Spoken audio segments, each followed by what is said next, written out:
Hello all. Today we are going to see a code matrix operations such as addition, subtraction, multiplication using multithreading. So first of all we are creating a package. I created a package in first line. Then I'm creating a class and importing it. Then I am giving the int variables such as row elements, row 2 elements, column 1 elements, column 2 elements. Then m1, m2 here are matrix 1 and matrix 2 respectively. This is add, sub, multiplication. I'm giving all int values. Next time inside matrix creation, I am giving everything elaborately. Int row 1, int row 2 until matrix 2. So row R1 is equal to row 1 that I have mentioned in int R1 is assigns to matrix creation in row 1. So same way assigned every variables. Okay.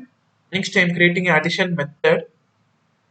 Inside method I'm giving what are the syntaxes for adding and how we get the result of two matrices. The two matrices should be of same size.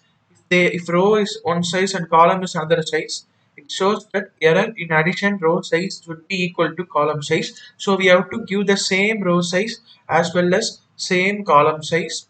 So our void addition, same like subtraction also, you should give the same row size and same column size. So this is subtraction is over.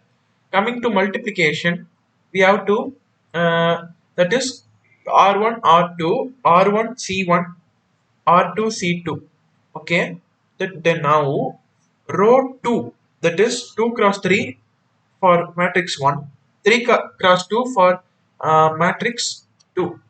So here column 2 and row 1 are same. Column 2 is also 3 and row 1 is row 2 is also 3. So this condition we can multiply by taking one column into one row. So this is how we multiply. If they are of same, if they are not congesting, that is n2 is not equal to m1, then we cannot multiply. Then it shows that please check the matrix size. So multiplication is done. Now coming to multi-threading. We know that multi-threading is similar to multitasking. That is, it can do work simultaneously, order by order, like logging into file, indexing positions, and save deleting the data. So this is called multi-threading, where you can do similarities to multi-threading. So inside multi-threading, I have first I named the file, named the variable cal5 extends thread. Then I'm creating matrix. Then I'm giving row 1, row 2, everything I gave. Same like I giving superclass.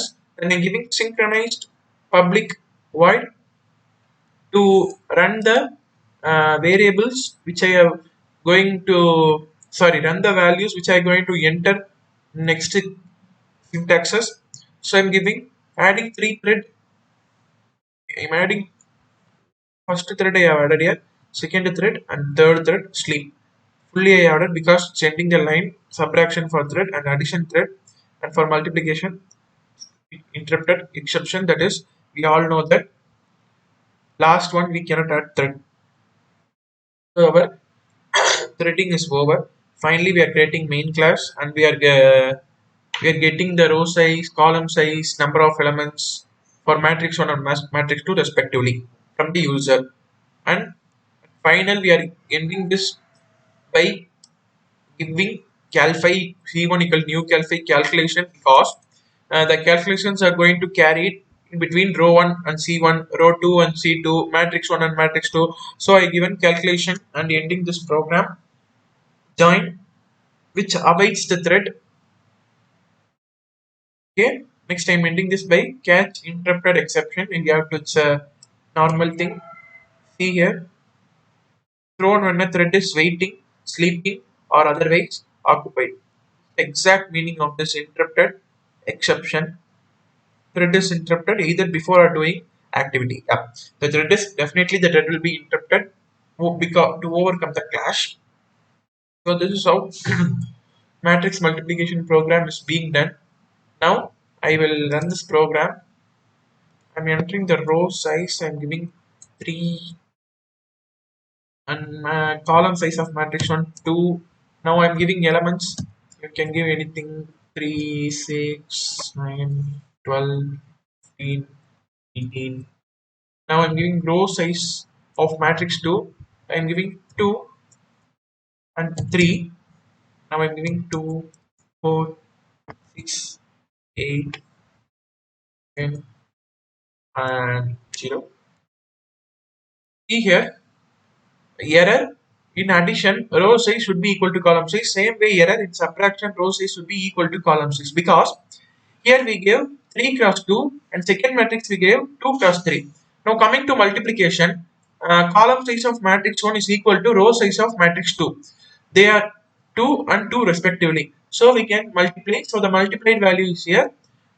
So addition and subtraction cannot be carried out because they are of different row size and column size. So now let's see addition size. 2, 2, 1, 2, 3, 4 elements. You can give anything simply 2. I'm giving same row size and column size as a matrix 1. Now I'm giving elements 5, 6. See here, this is addition, this is subtraction and multiplication of matrix 1 and 2 respectively. So this is our program. Thank you.